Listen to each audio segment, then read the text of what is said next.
You were probably taught that ice is slippery because your weight melts it. That sounds perfect. Pressure from a shoe or skate creates water, and the water becomes a lubricant. But there is a problem. A rubber shoe can slip with far less pressure than a skate blade, and ice stays slippery far below the temperature where pressure melting could do enough work. The textbook answer is not completely wrong. It is simply missing most of the story. Start with the surface. Inside a block of ice, water molecules are locked into an ordered crystal. At the exposed surface, some of those molecules have fewer neighbors and fewer hydrogen bonds holding them in place.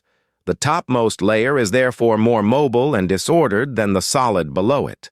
Scientists often call it a quasi-liquid or liquid-like layer. It can exist below 0 Celsius, although its thickness and behavior change strongly with temperature and the surrounding conditions. That layer is incredibly thin, it is not a visible puddle, and it does not behave exactly like ordinary water. In 2019, researchers measured the material between a tiny probe and ice while the probe was sliding. They found a water-rich interfacial film with unusual viscous behavior. Sliding did not merely ride on a pre-existing lake. It sheared and reorganized the surface into its own lubricant. Now add motion. Every microscopic bump that rubs against ice produces heat. At higher speeds, frictional heating can enlarge the mobile layer. Under sufficient pressure, especially close to 0 Celsius, the melting point of ice also drops slightly. So pressure melting can contribute, and frictional heating can contribute. Neither one explains every shoe, tire, sled, or skate at every temperature. The modern answer is a changing interface created by the ice surface, the moving object, and the conditions between them. This explains a strange fact. Ice does not have one fixed level of slipperiness. Experiments across a huge temperature range show that friction changes with temperature, speed, load, and the material touching the surface. Very cold ice can feel grippier because the mobile layer is thinner and harder to sustain. But ice close to melting is not automatically frictionless either. A slider can sink into softer ice and plow through it, creating extra drag. The easiest glide sits between competing effects, and that balance changes with the object. A skate blade adds another layer to the story. Its narrow edge concentrates force, but it also scrapes, heats, and confines the interfacial film. The blade can glide because the contact continuously creates and controls a thin lubricating zone. A boot sole works differently.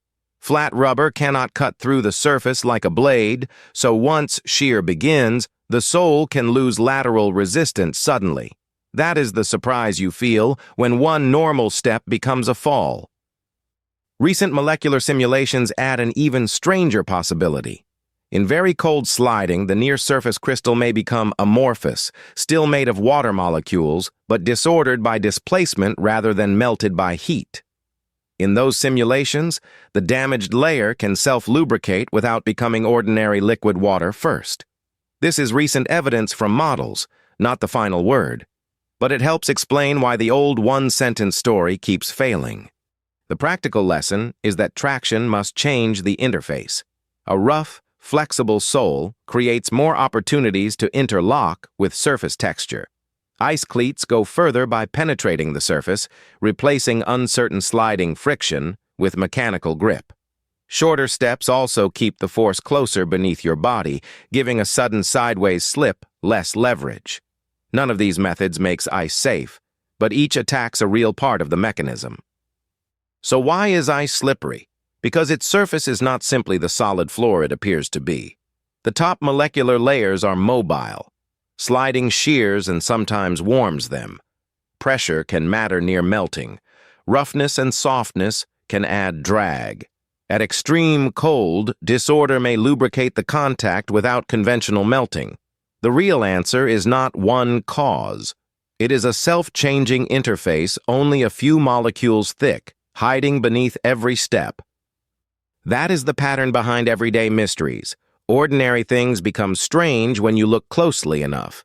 Subscribe, and the next familiar object will not stay familiar for long.